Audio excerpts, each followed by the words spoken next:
Baik, kita mulai. Bismillahirrahmanirrahim. Assalamualaikum warahmatullahi wabarakatuh. Waalaikumsalam warahmatullahi Ayuhal ikhwah, billah, para asatiz, para kiai, ada Kiai Ahmadi, dokter, ada pengusaha muda kita dari HIPMI, kemudian ada cendekiawan kita Pak Yangkur, dan ibu bapak sekalian yang tidak dapat saya sebutkan satu persatu, walaupun baru 6 orang nih, bisa aja saya sebutkan satu-satu ini. Ya, insya Allah jamaah terus bertambah, mungkin lagi goreng apa Mbak Wan mungkin ya. Baik, alhamdulillah pada hari ini hari ke-16 ya kalau nggak salah ya. Ya, Ramadan ke-16 kita dapat bermuajahah kembali dalam ngabuburit bareng angkatan 22 Darun Najah.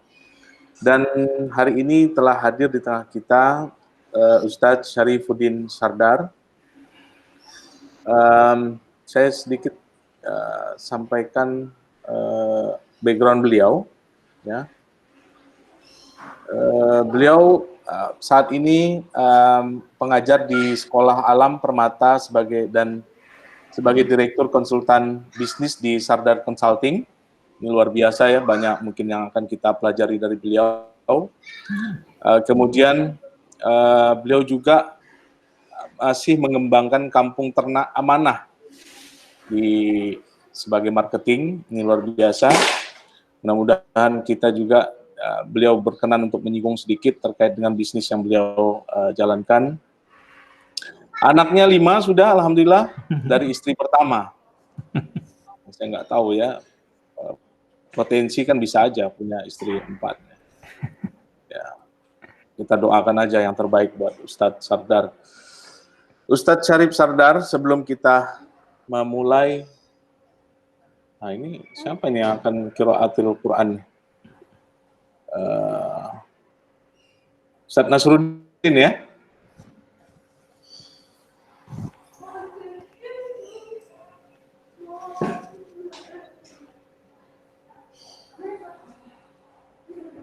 Baik, sebelum kita memulai, Ustadz Syarifuddin Sardar, kita akan mendengarkan qiraatul Quran yang saya nggak tahu nih, baru hari kedua saya. Apakah main tunjuk saja nih Ustadz Yangkur? Saya persilahkan mungkin Ustadz Muhammad Nasruddin, karena saya tahu background beliau di Jamiatul Qura. Silakan Ustadz Nasruddin.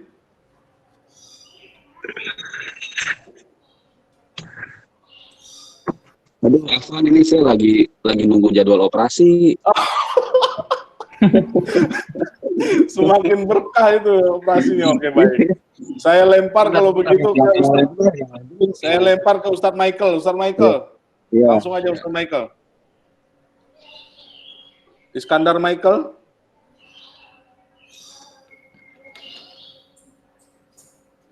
Dah, di lift. Gimana sih? Moderator aja merangkap. Oke lah. Baik, kita baca kalam ilahi yang sederhana saja.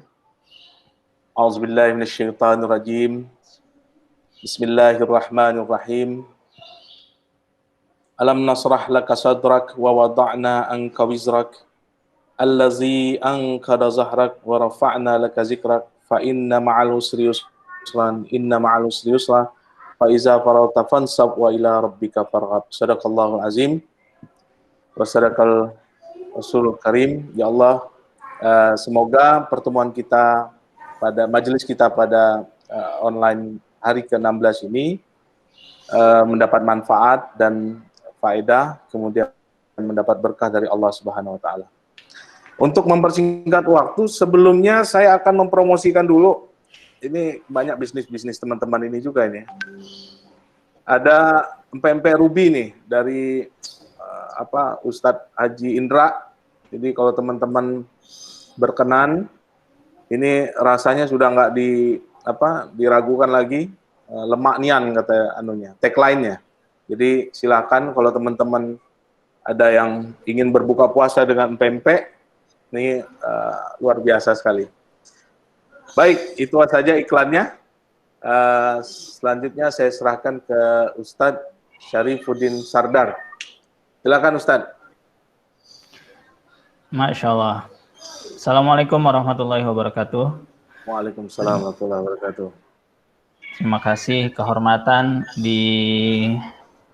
diminta dijapri sama Dr. Iskandar untuk jadi pembicara, dan sekali lagi kehormatan juga buat dimoderasi sama mantan VJ MTV Ustadz Jamhir.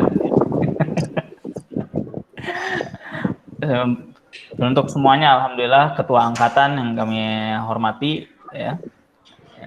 Nanti dicatat ya, nanti ada istimbatnya sebabnya. Alhamdulillah, alhamdulillahirabbil alamin, nasta'inuhu wa nastaghfiruh wa na'udzu billahi min shururi anfusina wa min sayyiati a'malina, may yahdihillahu fala mudhillalah wa may yudhlilhu fala hadiyalah. Asyhadu an la ilaha illallah, asyhadu anna Muhammadan abduhu wa rasuluhu la nabiyya ba'dah. Hadirin teman-teman yang dirahmati Allah Subhanahu wa taala. Alhamdulillah kita sudah melewati 15 hari puasa di bulan yang kita nanti-nantikan. Dan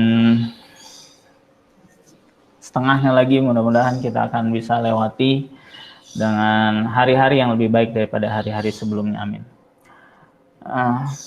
Teman-teman yang dirahmati Allah Subhanahu wa taala,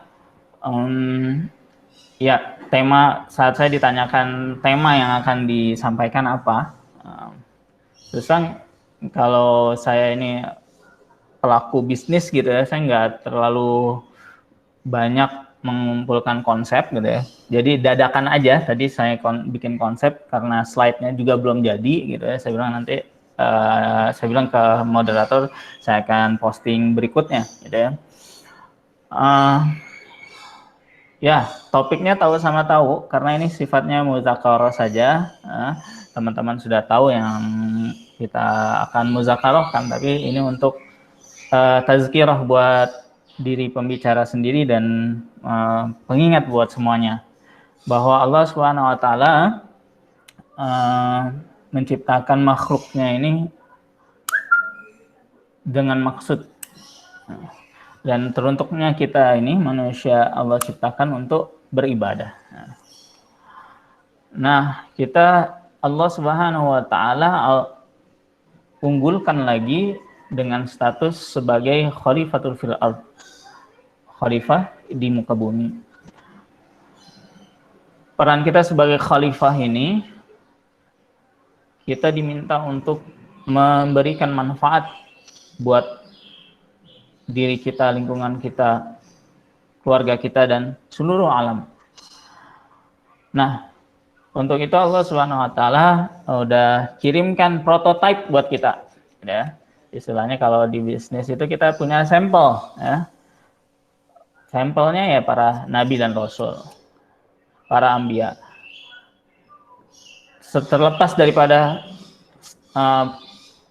latar belakang pendidikan kita, latar belakang keluarga, latar belakang pendidikan, profesi, dan lain sebagainya, yang kita contoh adalah para sahabat radhiyallahu anhum. Teman-teman yang dirahmati Allah Subhanahu wa taala, urgent untuk kita mengambil tindakan, kemudian kita menebar manfaat buat lingkungan kita, ya. Dalam kapasitas kita sebagai entitas angkatan, dalam kapasitas kita sebagai pengikut komunitas motor dan lain sebagainya, gitu. Di situ kita diminta memberikan manfaat yang konkret. Bagaimana manfaat yang konkret itu? Ya, ini kita bisa menarik manusia sebanyak-banyaknya ke dalam surganya Allah Subhanahu wa taala. Jadi peran kita sebagai ayah, ya, sekarang ini Masya Allah kita ketemu dari zaman kita kecil meler, sekarang kita udah jadi ayah. Terus kita punya peran sebagai karyawan yang bekerja, punya peran sebagai bos bagi para entrepreneur, ya, punya peran sebagai guru, punya peran sebagai tokoh masyarakat dan lain sebagainya. Manfaat ini yang dinantikan oleh masyarakat.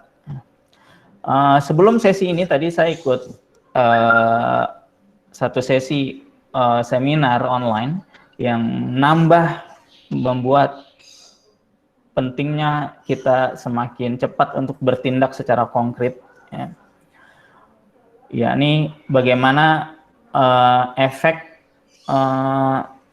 COVID-19 telah membuat mau nggak mau generasi kita semakin terekspos dengan gadget.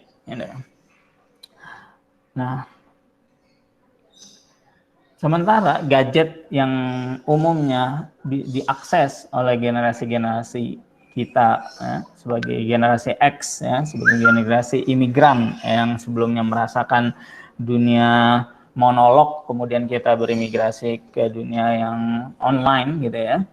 Nah, generasi-generasi berikutnya adalah generasi-generasi Y, generasi Z, bagian generasi Alpha sebagai generasi yang memang mereka adalah native daripada dunia online ini, semakin rentan dengan kemaksiatan-kemaksiatan yang terekspos di dunia maya. Gitu. Maka sebagai pendidik kita perlu membagi manfaat dari sisi saya sebagai direktur Sekolah Alam Permata, gitu ya, di mana basis daripada Sekolah Alam adalah ada 4 pilar, yakni akhlak, logika, leadership, dan bisnis. Nah, oke. Nah, yang saya lebih mau kerucutkan adalah bagaimana bisnis bisa kita jadikan sebagai katrol kemanfaatan kita, baik bagi keluarga maupun bagi lingkungan kita, terutama anak-anak kita. Bagaimana sekarang orang tua ini mengeluh, ya, dengan harus belajar di rumah, anak-anak harus belajar di rumah, sementara mereka masih banyak agenda dan tanggung jawab yang mereka harus selesaikan. Tambah lagi ibu-ibu yang direpotkan sudah dengan beberapa anak, ya. Contohnya di keluarga saya sudah ada 5 anak, gitu ya. Tiba-tiba anak pertama, anak kedua, anak ketiga mesti sekolah di rumah, gitu.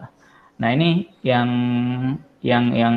kadang kita sebagai orang tua, jika kita tidak mengingat azas manfaat yang mesti kita tebarkan, mesti kita tanamkan kepada generasi mendatang, cenderung kita akan bereaksi negatif terhadap tanda kutip kenakalan anak-anak kita, ya. Ditambah lagi, ya, mereka harus berhadapan dengan dunia maya, dunia gadget, ya, di mana mereka akan terekspos dengan informasi-informasi termasuk pornografi. Nah, teman-teman yang dirahmati Allah Subhanahu wa taala, jadi mengkaitkan antara bisnis, ya, sebagai katrol penyemangat kita untuk mendidik anak-anak kita adalah kami di bisnis keluarga, ya, sangat melihat partikel-partikel terkecil, variabel-variabel pendidikan anak, ya, di mana kepentingan daripada kami sebagai entitas bisnis keluarga adalah pendidikan mana yang bermanfaat buat anak kita, khususnya mereka bisa ke depannya bisa melanjutkan bisnis keluarga yang sudah dirintis oleh generasi pertama. Nah, dengan mengaitkan motivasi penyelamatan bisnis kita, ekonomi kita, gitu ya, kemudian kita mempunyai tendensi lebih kepada anak, ya, lebih perhatian membuat planning mereka, ya, pelajaran-pelajaran apa, checklist mereka, ya, daripada perencanaan yang kita sudah buat, tentunya bekerja sama dengan sekolah. Kemudian kita juga atur biological time mereka selama mereka di rumah, ya, sebagaimana kita juga berbisnis di rumah, ya, selama ini di dalam bisnis keluarga, ya. Kita yang ngatur waktu kita, gitu. Nggak boleh kurang istirahat, ya, ketika kita ngurus-ngurus proyek yang banyak, gitu. Kadang-kadang kita lupa dengan istirahat kita, ya. Nggak boleh juga kita terlalu banyak istirahatnya ketika kita mungkin lagi nggak ada proyek, gitu ya. Nah, begitu juga ketika anak kita di rumah, gitu ya, kita punya planning buat mereka, kita atur waktu mereka, list to do mereka, apa yang mereka harus buat, ya. yang terpenting juga itu mereka juga nggak boleh kebanyakan main, nggak boleh juga kebanyakan istirahat. Ya. Yang jelas kita orientasi pikiran kita adalah anak kita nggak akan selamat aja gitu, nggak akan selamat kalau dia main-main dalam hidup mereka. Ya. Nah, ya selama ini mungkin artian hidup itu terlalu besar gitu ya buat mereka, mungkin masih sesuatu yang abstrak. Kita dengan mereka belajar di rumah, mereka bisa lebih melihat bagaimana kita berinteraksi dengan klien-klien kita gitu kan, bagaimana kita repot menyelesaikan tanggung jawab administrasi bisnis kita, ya. Sehingga mereka pun akhirnya lebih akrab dengan kita dengan adanya wabah yang mengharuskan kita stay at home. Hadirin yang dirahmati Allah Subhanahu wa taala, teman-teman yang dirahmati Allah Subhanahu wa taala, jadi ini bagian dari pengalaman yang kami dalam bisnis keluarga sekaligus melakukan beberapa aktivitas-aktivitas ekonomi yang lain, menyiasati semangat kita mendidik anak-anak di rumah ya dengan kerepotan dan lain sebagainya, tapi kita jadikan hal ini sebagai variabel yang enjoyable gitu, sesuatu yang bisa dinikmatin. Ternyata banyak sekali hikmah-hikmah yang akan anak kita dapatkan, kita akan selamatkan bisnis kita sekaligus ya. Dengan mereka semakin mengerti gitu, oh ini bisnis yang dijalanin, oh selama ini ceruk keluarga, dapur keluarga saya bisa ngebul nih dari pendapatan orang tua saya yang melakukan bisnis A, B, C, D dan lain sebagainya gitu. Nah begitu juga yang karyawan gitu kan, mereka bisa, teman-teman bisa lebih memberikan pengertian kepada anak-anak ini yang mama atau papa kerjakan di kantor gitu, mama harus punya tanggung jawab kepada atasan, ada waktu dan lain sebagainya untuk kalian, dan begini juga waktu, begitu juga kami sebagai mungkin bahasanya papa mama ini, kami perlu ini juga nak gitu ya, perlu waktu juga nih untuk selesaiin pekerjaan-pekerjaan. Nah, jadi dan seperti itu kita diminta beradjust, menyesuaikan bahasa-bahasa formal kita, bahasa-bahasa bisnis kita ke dalam logika anak-anak gitu. Dan dari satu sisi juga kita makin akrab dengan mereka ya.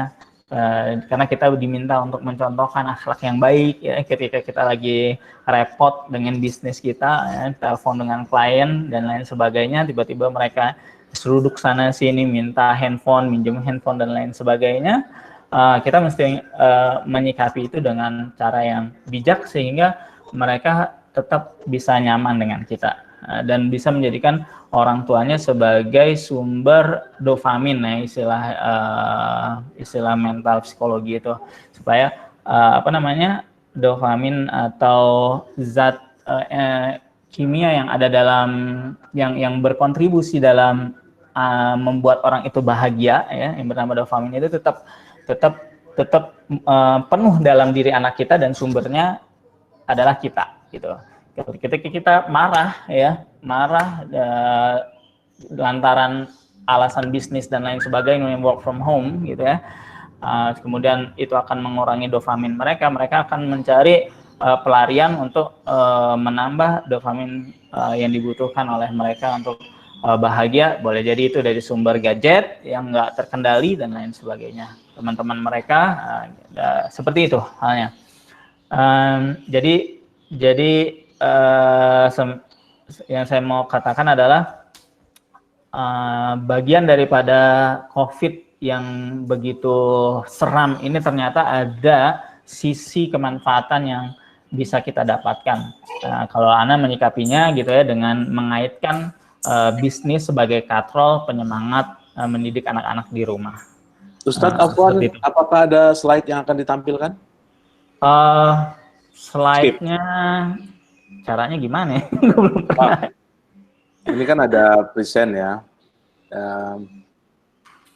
Oke lah, lanjut aja. Enggak. Present now, ya present now. Ya. Oke, see. The entire screen.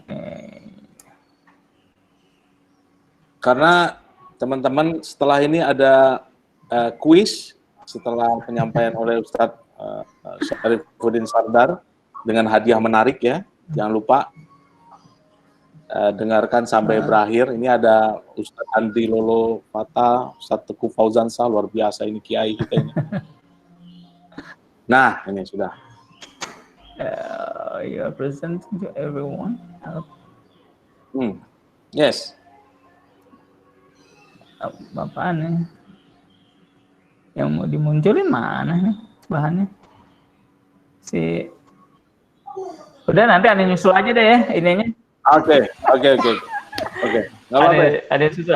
Emang lebih adem melihat wajah antum nih, ya kan kayak Kiai Haji Khalid Basalamah. Allah. Berarti ini di off dulu nih, Ustaz. Oke, di off dulu ya. Stop presenting. Nah, ya kembali nih. Ya, jadi apa namanya, intinya adalah dalam ini saya mau berbagi juga gitu ya, bagaimana pengalaman kita di rumah ini menghidupkan teladan-teladan baik gitu ya dalam berbisnis. Nah, ini bagaimana Rasulullah SAW dan para sahabatnya tentunya itu menjadi teladan kita ya. Kepada anak-anak ya, mempresentasikan ini kan nggak mudah gitu kan. Nah, maka butuh sesi di mana mereka merasa nyaman gitu ya. Dan ini kami hidupkan dengan taklim rumah, taklim harian. Ya mungkin kayak Ustadz Andi Lolo tuh pernah menanggapi postingan Ane waktu Ane posting anak-anak baca Kisah Sahabat ya. Itu salah satu senjata kita sebetulnya ya, untuk mengalihkan mereka daripada gadget-gadget, daripada informasi-informasi yang kurang bermanfaat, teladan-teladan yang nggak jelas ya, heroik seperti Avengers dan lain sebagainya, digantikan dengan teladan-teladan terbaik dengan kisah-kisah terbaik mereka ya. Para nabi alaihissalam, kemudian para sahabat radhiyallahu ajmain ya. Nah, itu kita sajikan hari-hari, kita bacakan dua buah cerita kepada mereka, sehingga dalam bentuk kisah ya, penyampaian dalam bentuk kisah, si anak kita ataupun istri atau pasangan kita ini nggak merasa didikte gitu kan, nggak merasa disinggung ya, saat mereka mungkin melakukan satu kesalahan yang terkait dengan kisah yang dibacakan seperti itu. Karena apa? Kita baca itu hari-hari gitu, nggak menjadi accidental, tapi ini menjadi satu kegiatan rutin. Nah, kemudian yang nggak kalah pentingnya adalah kita sendiri nih yang meneladani. Tadi Ane sempat mimpin musyawarah dengan komite ya, orang tua siswa di sekolah alam. Ya. Mereka kesulitan ada banyak yang mendapatkan kesulitan untuk memberikan teladan kepada anak-anak mereka gitu kan. Justru tadinya mereka kirim ke sekolah karena keterbatasan mereka untuk mendidik. Nah tapi alhamdulillah gitu ya, Ane sampaikan ke mereka bahwa teladan sebenarnya adalah ya orang tua mereka gitu, orang tua masing-masing, orang tua si murid gitu. Ketika bapak dan ibu dalam bahasanya ke orang tua murid bisa mencontohkan gitu, maka si anak ini akan kecil kemungkinan merasa boring di rumah gitu kan, terus jadi jenuh, terus kemudian menimbulkan reaksi-reaksi negatif kayak jadi berantakin rumah, marah-marah, iseng sama adiknya dan lain sebagainya. Nah, teladan terbaik ini memang enggak gampang gitu ya teman-teman gitu ya. Walaupun kita sebagai berprofesi sebagai guru, ngadepin anak orang lain dengan ngadepin anak sendiri itu beda gitu. Ketika kita di sekolah, kita ngadepin anak orang lain, kita bisa bermanis-manis gitu ya. Tapi ketika kita ngadepin anak sendiri ya, kita tuh cenderung galak gitu, cenderung nggak bikin nyaman anak yang kita ajak interaksi gitu. Kenapa gitu kan? Karena kita ada merasa kepemilikan bahwa lo tuh anak gue udah tahu lo gitu. Padahal semua yang Allah ciptakan itu makhluk manusia termasuk anak kita adalah milik Allah gitu, bukan milik kita gitu. Nah, dengan pola pikir kesetaraan bahwa semua adalah makhluk Allah independen gitu, bukan milik kita gitu ya, maka kita akan cenderung bisa menghormati anak kita sendiri gitu, bisa tetap respect ke mereka, bisa tetap dialog tatap mata ke mereka gitu ya, nggak melengos aja gitu, sehingga akan muncul ke apa namanya doa-doa yang kita sering baca tuh kalau mengantin baru, sakinah mawaddah warahmah di rumah kita gitu, bukan hanya dengan pasangan tapi dengan anak-anak kita. Jadi itu dari sisi pendidikannya, kemudian dari sisi bisnisnya juga kita bisa menstimulan pasangan kita gitu, bahwa ketika lo nggak care mau ngebantu anak kita nih ya, mengerjakan PR yang cenderung mungkin salah satu pasangan udah deh bagian lo lah itu kalau urusan PR-nya gitu kan, gue sibuk begini begitu gitu, cenderung egois gitu ya. Maka kita bisa mengingatkan ke mereka, ke pasangan kita bahwa it's part of our business gitu. Kemudian it's not only the worldly business, ini bukan cuma bisnis dunia gitu kan, yang mana sementara kita ini dikaruniai bisnis family business atau apa namanya kenikmatan gaji sebagai karyawan, tetapi ini bagian daripada bisnis akhirat yang lo dan gue akan ditanyakan mengenai anak gitu. Bahkan dalam salah satu ceramah ya para ustadz, kita mungkin sama-sama tahu lah ya, bahwa satu orang laki-laki itu akan dimintai pertanggungjawaban 4 orang wanita, itu ibunya, anak perempuannya, saudara perempuannya, dan istrinya gitu. Nah begitu nanti kita bisa terus mengingat tanggung jawab ini ya, insya Allah kejenuhan kita dalam menyikapi anak kita gitu, menyikapi pasangan kita, menyikapi keluarga kita akan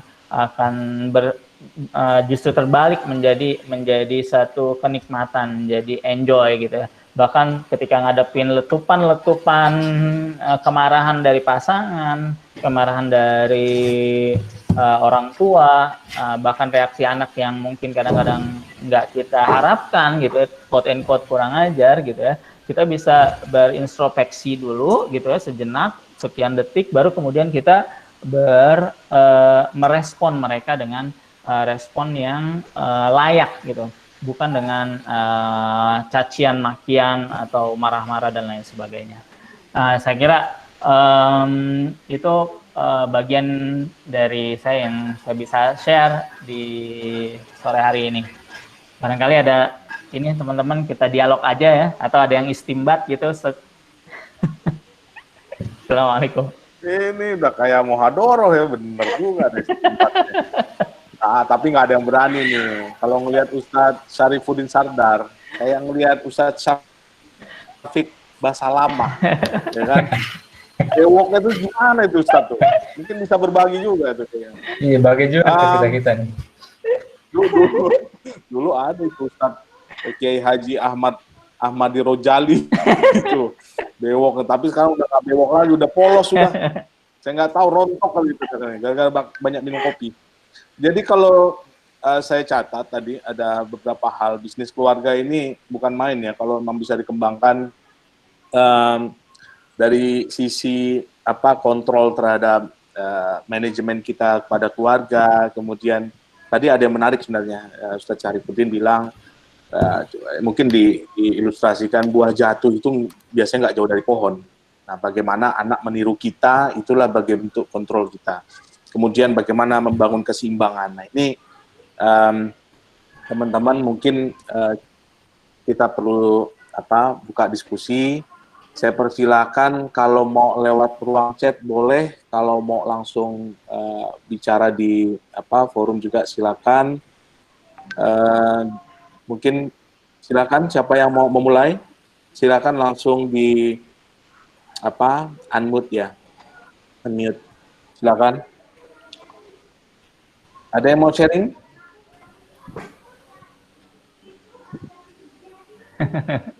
Halo, gimana? Ada yang mau Saya sharing? duluan, boleh Ustadz Zamir? Oh, kalau buat Ustadz Yanwardi Syukur ini pantang kita tolak. Iya, Ya, silakan Ustadz. makasih Bang Ustadz Zamir Islami. Ustadz Syarif, saya ada pertanyaan yang menurut saya cukup penting ya, terkait dengan karakter manusia ideal di abad ke-21 ini.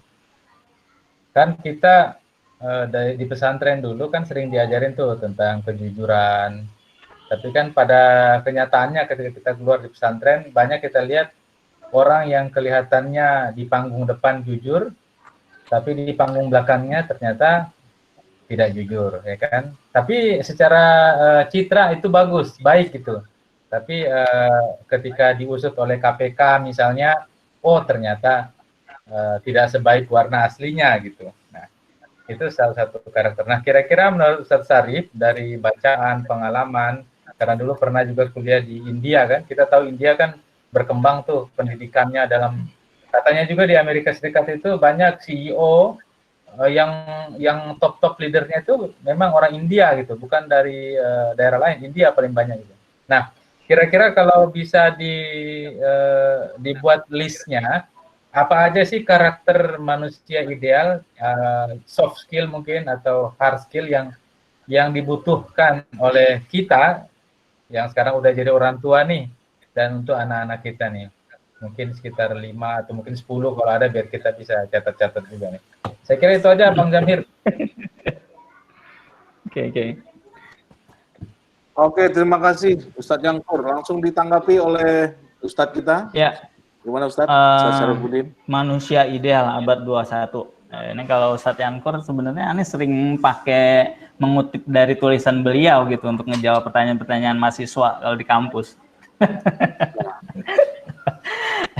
Ya, di India itu pengalaman kita di India, mereka punya karakter yang unik ya.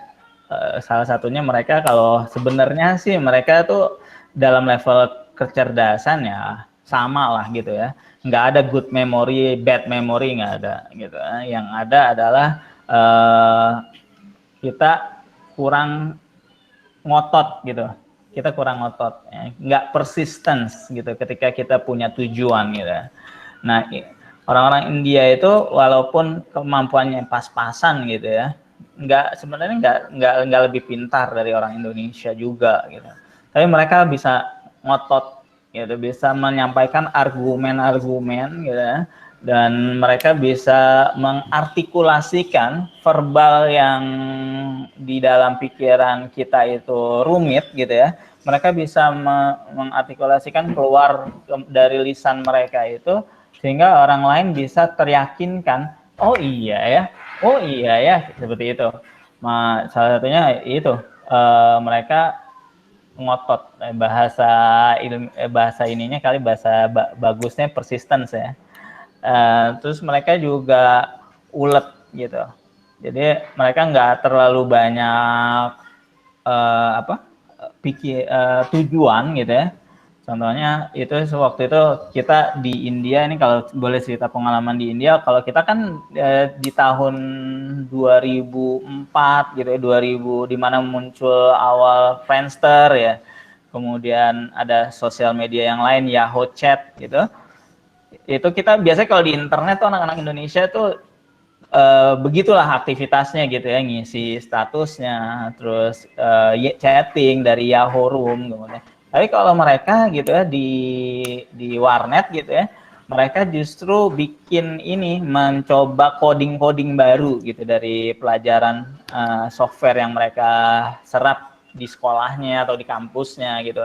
Nanti kalau udah terselesaikan tuh rame tuh, mereka bisa satu komputer gitu di warnet, mereka panggil teman-temannya gitu, mereka bilang gue udah sukses nih nyelesain coding ini segala macam gitu. Dan itu jadi apresiasi. Dan lucunya lagi mereka tuh cinta banget sama syair gitu ya. Ini kalau kita kan di pinggir-pinggir jalan gitu ya, atau di kampus-kampus mungkin sukanya gonjreng-gonjreng pakai gitar gitu, atau mainin alat musik ya. Nah, kalau mereka itu udah ngumpul-ngumpul di kampus sekalipun, mereka tuh saling tukeran syair gitu, bertukar syair. Ntar yang satu bacain syairnya, didengerin gitu, sama yang lainnya gitu. Terus diminta contekannya ditulis gitu di belakang buku catatan kampus mereka. Jadi walaupun anak-anak Badung di kampus yang cuman bawa buku satu gitu, kemudian dilepit di belakang celananya gitu, itu catatannya itu syair-syair gitu. Jadi mereka itu saya rasa menjadi bekal mereka gitu ya, ketika mereka berada di dunia profesi, mereka mampu mengartikulasikan satu pikiran yang tadinya abstrak gitu ya, menjadi kata-kata yang bisa konkret dan bisa diserap oleh lawan bicaranya dengan baik. Itu India dari sisi ininya, karakternya. Dan menurut Ustadz, siapa tuh yang suka muncul di TV, Ustadz Tengku Zulkarnain gitu kan. Nah, India ini dia eksporter gitu ya, bukan cuma ekspor barang gitu, tetapi juga mereka ekspor agama gitu ya.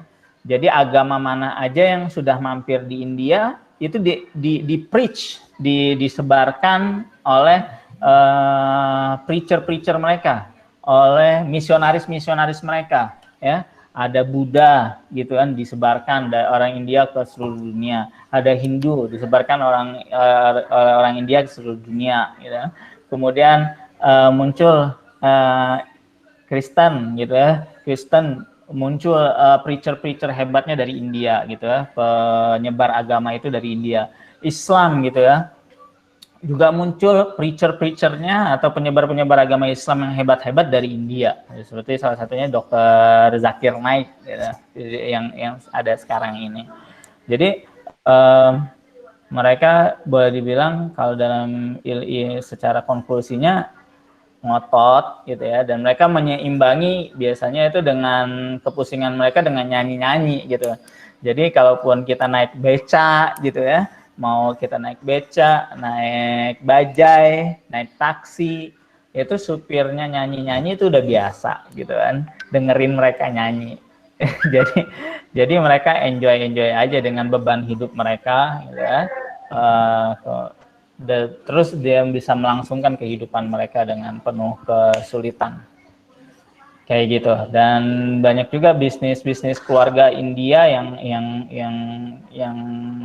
mendunia gitu ya, seperti Laxmi Mittal dengan bajanya gitu.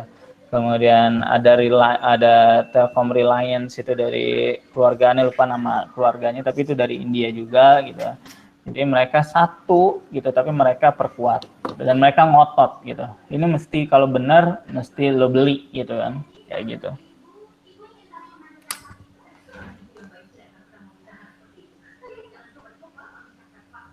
Ya, lanjut Ustaz Zamhir.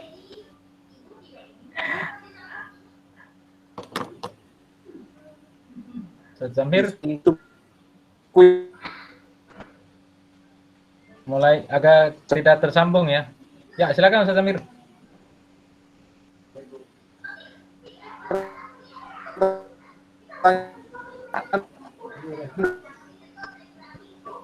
Cara banget kalau anak nggak mau makan lama-lama emosi, gimana nih Ustaz? Iya. Ini perkara makan ini sebenarnya banyak di iklan TV ya, dikasih suplemen, dikasih yang menarik.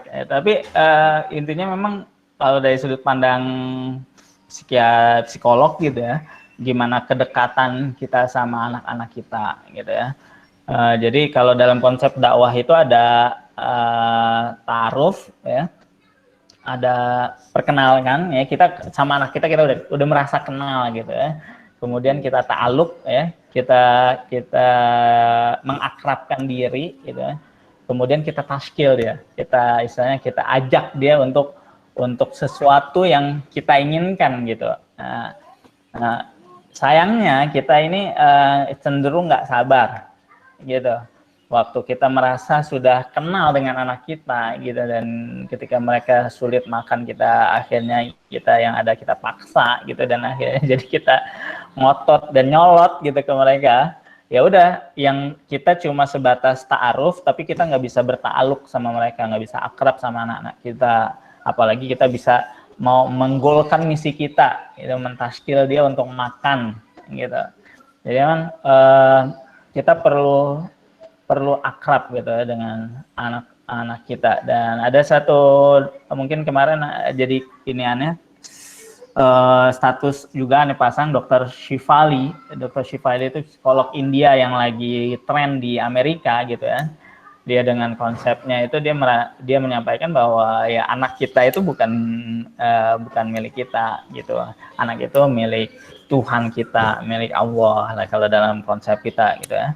Nah, jadi bagaimana kita berkomunikasi sama mereka ya mesti sejajar dengan manisnya kita berkomunikasi dengan lawan bicara kita yang non keluarga.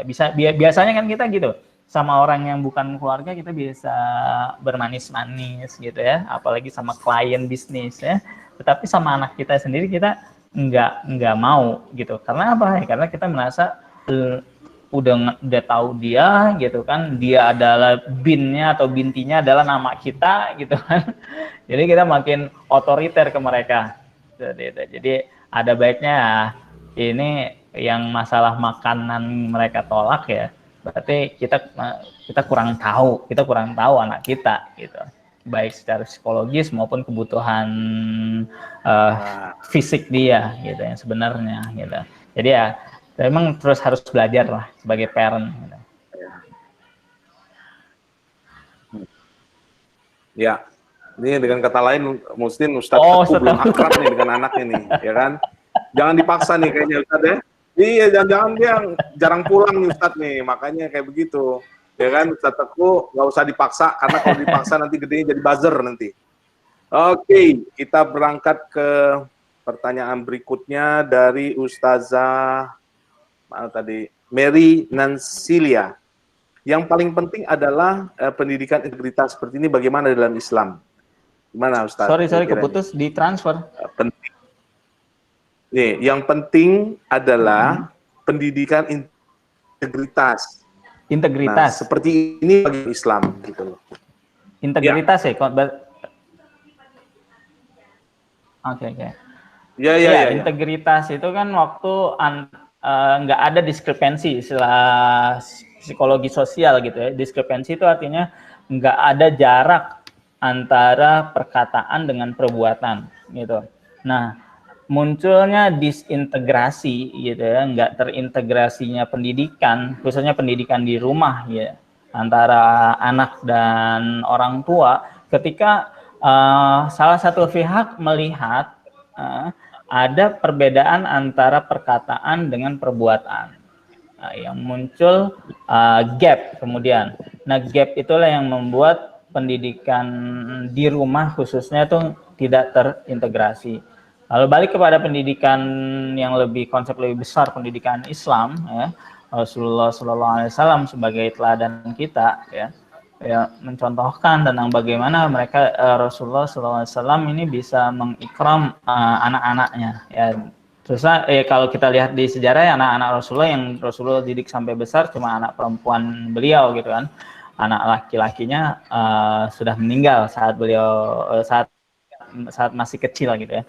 Jadi bagaimana memperlakukan anak dengan akhlak yang baik, menempatkan mereka dalam posisi terbaik, sebagaimana kita menempatkan klien atau buyer daripada barang dan jasa kita gitu, dengan kita mulia-muliakan, kadang-kadang kita beri upeti gitu kan, sogokan dan lain sebagainya supaya mereka tetap jadi klien kita. Begitu juga kita dengan anak kita, selain kita ikram ke mereka ya dengan memuliakan mereka, membuat mereka senang dengan barang, dengan hadiah dan lain sebagainya, mereka perlu asupan rohani berupa tadi contoh teladan dari kita yang mana tidak ada jarak antara perkataan dengan perbuatan kita. Nah, kalau ada jarak, misalnya kita bilang jangan pegang handphone, gitu kan? itu bahaya. Nah, anak kita sekarang bisa lihat, mama, papa, Abi, Umi megang handphone mulu gitu kan. Boleh dong, aku megang handphone gitu kan, kenapa nggak boleh? Nah, ini penjelasan-penjelasan yang seperti ini kepada generasi alfa, ya, anak-anak kita pada umumnya gitu kan, nggak bisa kita jelasin dengan marah-marah, kamu nih kurang ajar, masa ngomong seperti itu sama Abi sama Umi. Nah, nggak bisa seperti itu.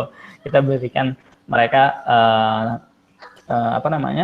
respon yang lebih baik gitu, perkataan-perkataan, teladan-teladan, cerita-cerita yang lebih baik, sehingga mereka bisa mengerti gitu. Kalaupun kita ke-gap nih sama mereka lagi megang handphone, Pak, ya kita perlu jelasin gitu kan, bahwa handphone ini digunakan untuk bekerja, ini untuk ini.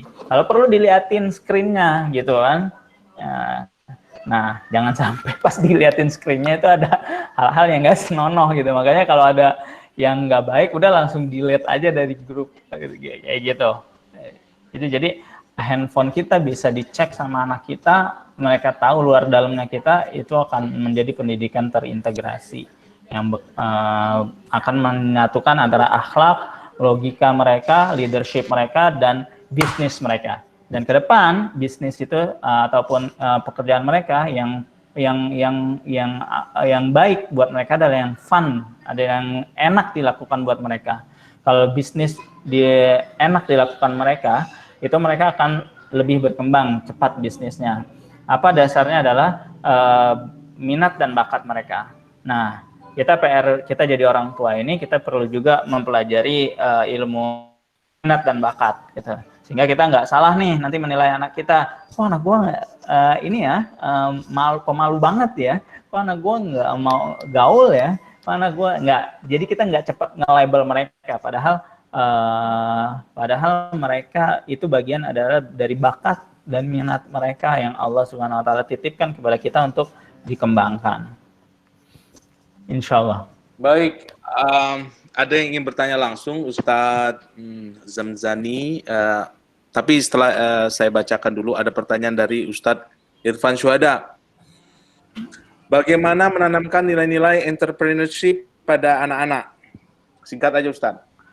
Ya, singkatnya kita tunjukin cara kita berhadapan dengan klien, ya, berhadapan dengan mereka dilibatkan sedikit banyaknya dengan kegiatan muamalah kita, ya, sehingga mereka akan terbangun gitu ya, mental leadership, mental entrepreneurship di mereka yang diperlukan di masa depan, dan itu nanti akan muncul berupa pertanyaan-pertanyaan.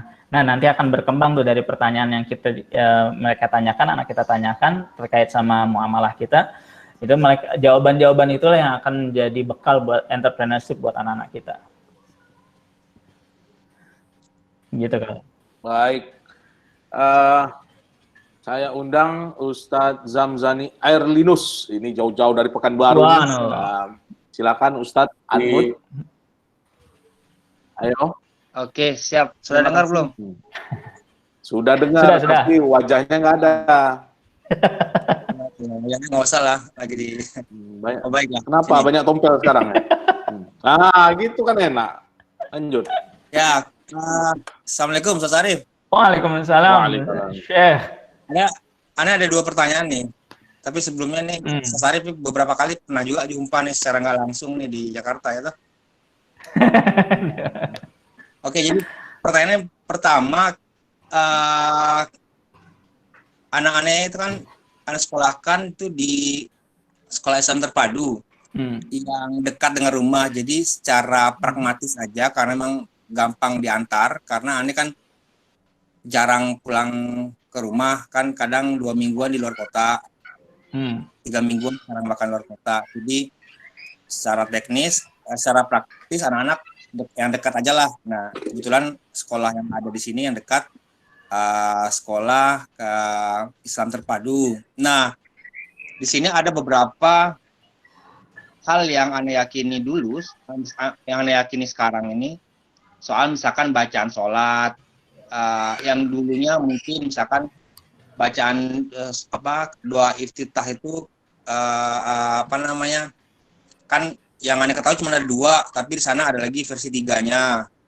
Nah kemudian ada lagi ketika duduk antara 2 sujud, kemudian bacaannya itu pendek banget. Nah itu yang belum aneh ketahui sebelumnya.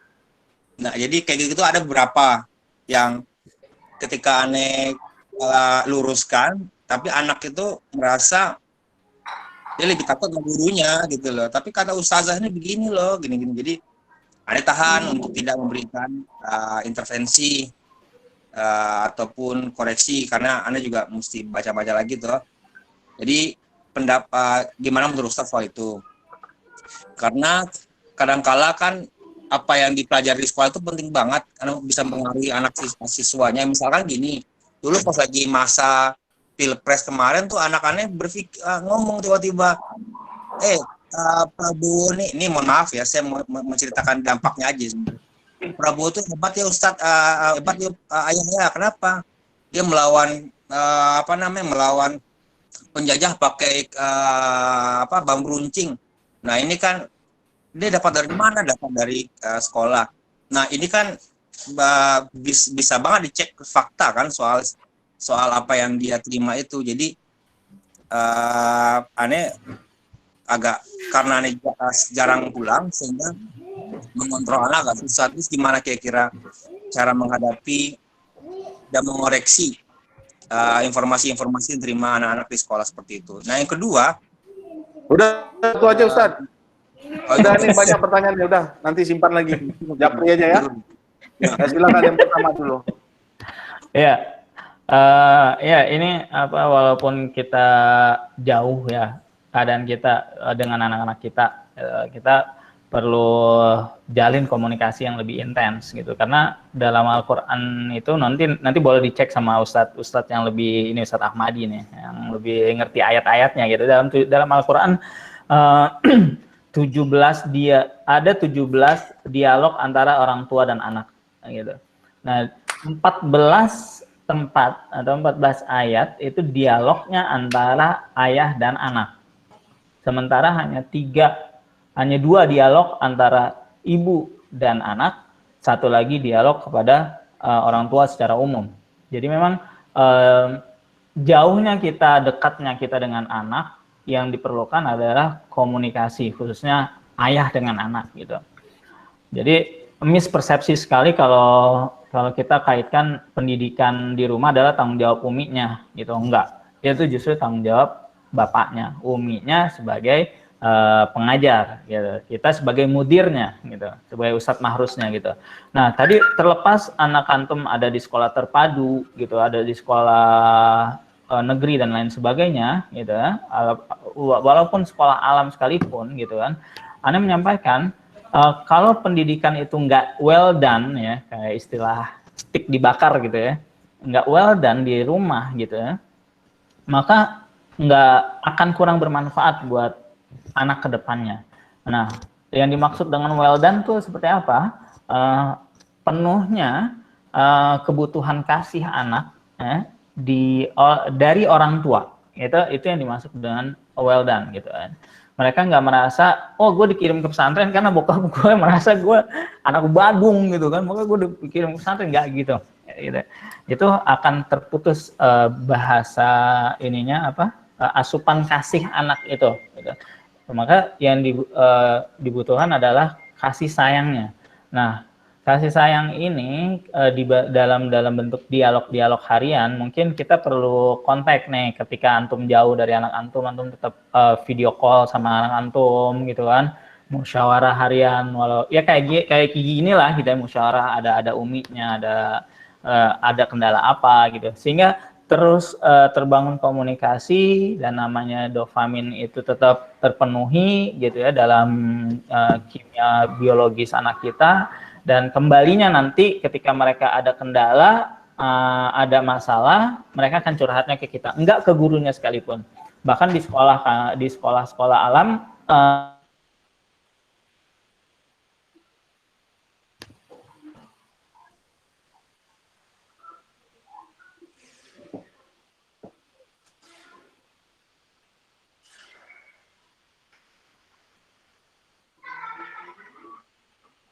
Halo? Halo? Sepertinya terputus Mana ya nih Ustaz Sarif Ustadznya?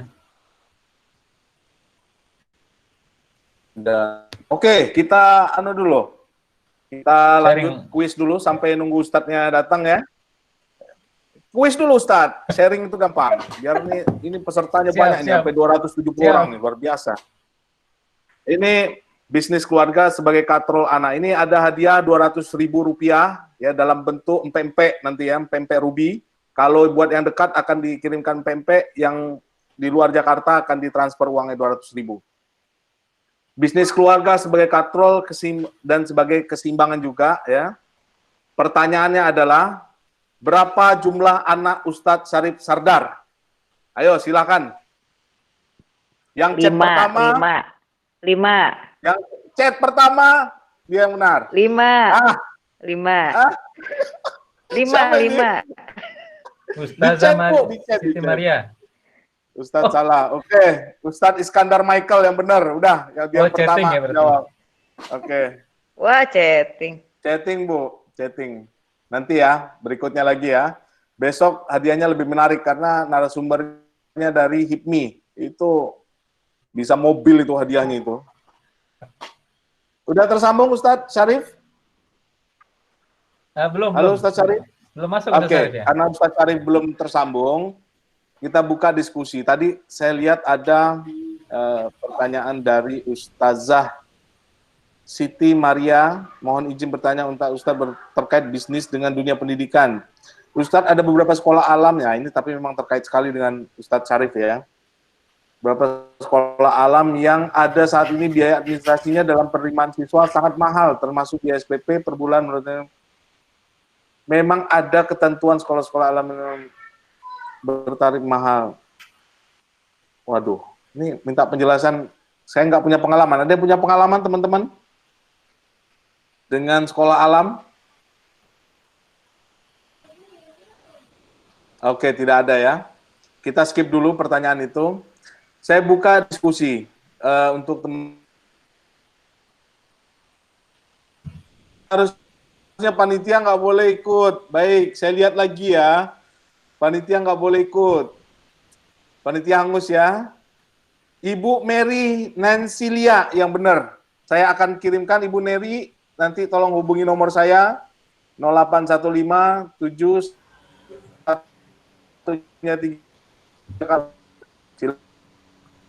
alamat rumah ya, statusnya jangan. Silakan diskusi Prof Yanwardi Syukur tadi ingin menyampaikan sesuatu, silakan. Ya, sambil kita nunggu dari Ustadz Iskandar, kita ada penyampaian penggalangan dana nih teman-teman. Penggalangan dana dari kita untuk kita yang akan disampaikan oleh Ustadz Nur Karim. Silakan Ustadz Nur Karim sambil nunggu Ustadz Syarif. Baik. Assalamualaikum warahmatullahi wabarakatuh. Waalaikumsalam warahmatullahi wabarakatuh. Pak Kiai, salam hormat.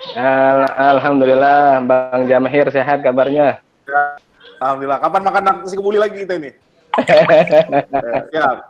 Ya, pertama saya ucapkan terima kasih ya kepada para pengurus dari Bang Yanwar ya, terutama daripada hostnya Bang Jamahir yang luar biasa ini. Pertama kali kita adakan kuis yang berhadiah minimal ya tadi ya 200.000 tuh. Pempek. Itu luar biasa itu, penggebrak perdana itu.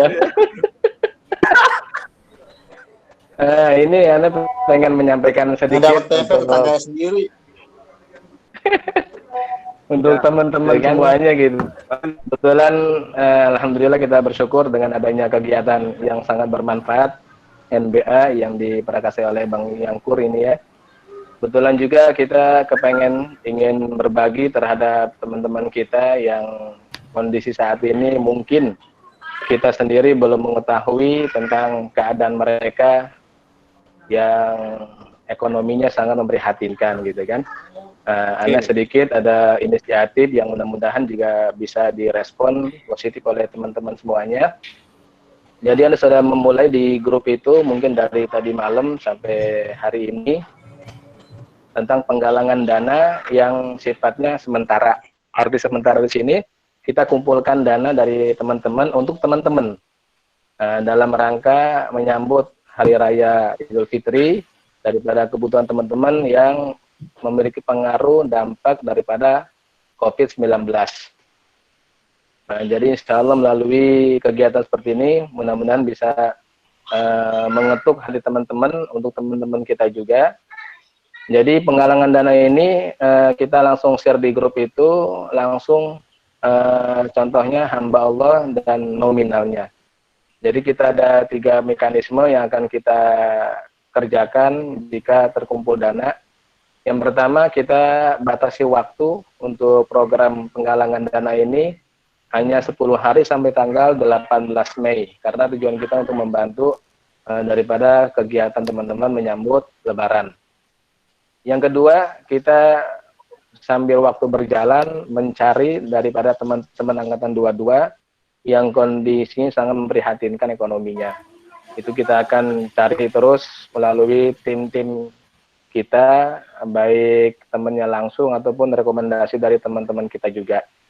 Yang ketiga, kita sangat transparansi, terbuka daripada segala macam laporan, baik pemasukan keuangan maupun pengeluaran, yang intinya kita sudah diskusi juga dengan Pak Ketua Angkatan, Pak Haji Jaka, dan beliau juga sangat merespon.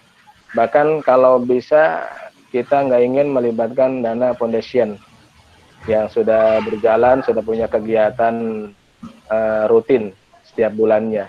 Jadi ini hanya sifatnya sementara, begitu dana terkumpul pada tanggal 18 Mei nanti dari teman-teman, nah kita langsung akan mendistribusikan untuk teman-teman kita yang sangat membutuhkan dengan transparansi yang akan kita share ke grup. Jadi dapat langsung dihabisin. Mantap. Gitu. Ya, ada istilah masuk uang dan sebagainya. Yang benar. Nah, jadi sudah dimulain, ada beberapa nama yang masuk di grup itu. Nah, kebetulan kita buka 3 rekening sampai 4 rekening. Jadi dari 3 rekening dari putra dan 1 dari putri. Nah, ini sudah ngajak Haji Yoyo untuk terlibat dalam kepengurusan penggalangan dana, terutama di wilayah putri. Namun untuk wilayah putri langsung saja berhubungan dengan Haji Yoyo, karena rencananya dari putri ke putri. Nah, sedangkan kita dari putra ke putra, yang kita libatkan rekening anak pribadi, rekening Ustadz Hardiman Buyung, dan rekening Haji Jaka sebagai Ketua Angkatan 22. Artinya kenapa Ana bagi 3 rekening itu? Karena walaupun Ana mungkin sebagai penggagas penggalang dana ini, mungkin ada sebagian teman yang belum kenal Ane, karena kan Ane kan hanya 3 tahun di Darun aja. Nah, jadi sengaja melibatkan Ketua Angkatan yang lebih dikenal, dan juga Ustadz Suhardiman mungkin juga yang sudah dikenal oleh teman-teman yang 6 tahun.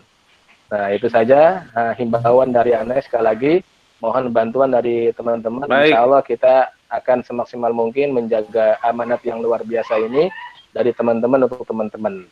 Itu saja mungkin yang bisa Ane share, dan insya Allah tiap hari jangan bosan-bosannya kalau Ane share di grup tentang motivasi, sedekah dan sebagainya. Gitu Bang Jamhir. Terima kasih Bang Jamhir. Siap. Terima kasih Ustadz M. Nur Karim. Ini luar biasa kiai kita dari Cakung ini. Katanya tadi Ustadz Teguh Fauzan Shah mau langsung nyumbang 2 juta katanya. Alhamdulillah. Masya Allah. Barakallahu fiik. Allah izawijak. Doanya 1, Allah izawijak. Oke, Ustadz, ini mungkin terakhir ya, pertanyaan terakhir, karena waktu kita udah semakin mepet. Ya, yang buat ibu-ibu harus menyiapkan buka bersama untuk dengan suami tercinta, keluarga tercinta. Tadi ada pertanyaan Ustadz Syarif terkait dengan bisnis dunia pendidikan nih Ustadz. Ustadz, ada beberapa sekolah alam yang biayanya itu administrasinya dan penerimaan siswanya sangat mahal, termasuk bulannya. Menurut Ustadz, atau memang ada ketentuan sekolah-sekolah alam memang bertarif mahal? Ini mohon penjelasannya Ustadz. Jadi ada fenomena-fenomena pendidikan bisnis pendidikan ini sangat mahal nih Ustadz biayanya, apalagi sekolah alam. Silakan Ustadz Syarifuddin Sardar. Saya pikir ini terakhir pertanyaannya. Ya. Ini sekolah alam itu ternyata memang mahal gitu ya. Mahal padahal infrastruktur fisiknya nggak terlalu wah mewah gitu ya. Yang mahal dari sekolah alam adalah penelitian. Jadi guru, semua entitas pengajar gitu ya, itu punya Green Lab namanya. Nah, penelitian Green Lab itulah yang menyedot biaya lebih daripada biaya-biaya yang lainnya. Nah, jadi memang sulit ya ketika Ane juga mau menekan biaya pendidikan sekolah alam sekarang ini nih untuk lebih bisa mengakomodir masyarakat sekitar gitu ya. Jadi kita sistemnya kita subsidi gitu Ustaz dari yayasan bagi keluarga yang nggak mampu. Jadi nggak sulit ditekan biaya dianggarkan dengan anggaran penelitian yang begitu terus bergulir ya. Penelitian di Green Lab-nya, penelitian kemudian pelatihan yang juga terus diadakan setiap 6 bulan sekali, bahkan 3 bulan sekali bagi guru-guru. Disitulah biaya pendidikan sekolah alam memang lebih tinggi dibanding sekolah pada umumnya.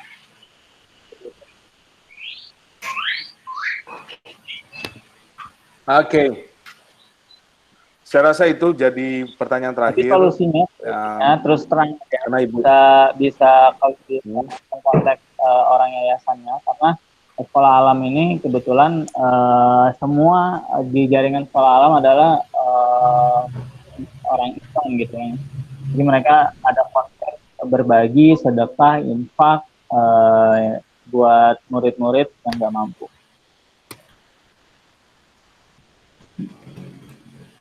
Baik. Bagaimana? Masih panas? Ingin ada yang bertanya? Saya rasa udah nggak ada ini.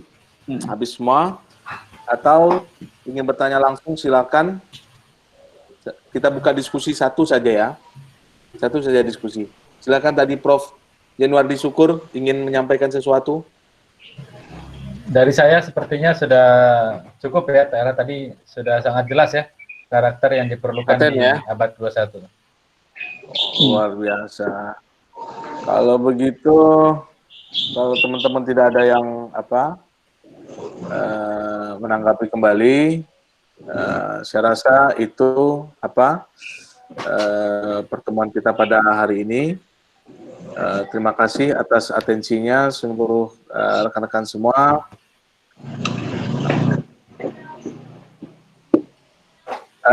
Untuk Ibu Mary jangan lupa ini dalam bentuk pempek ya, bukan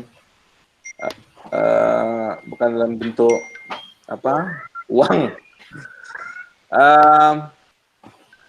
Saya rasa itu pertemuan kita pada sore hari ini. Mudah-mudahan ini menjadi berkah semuanya.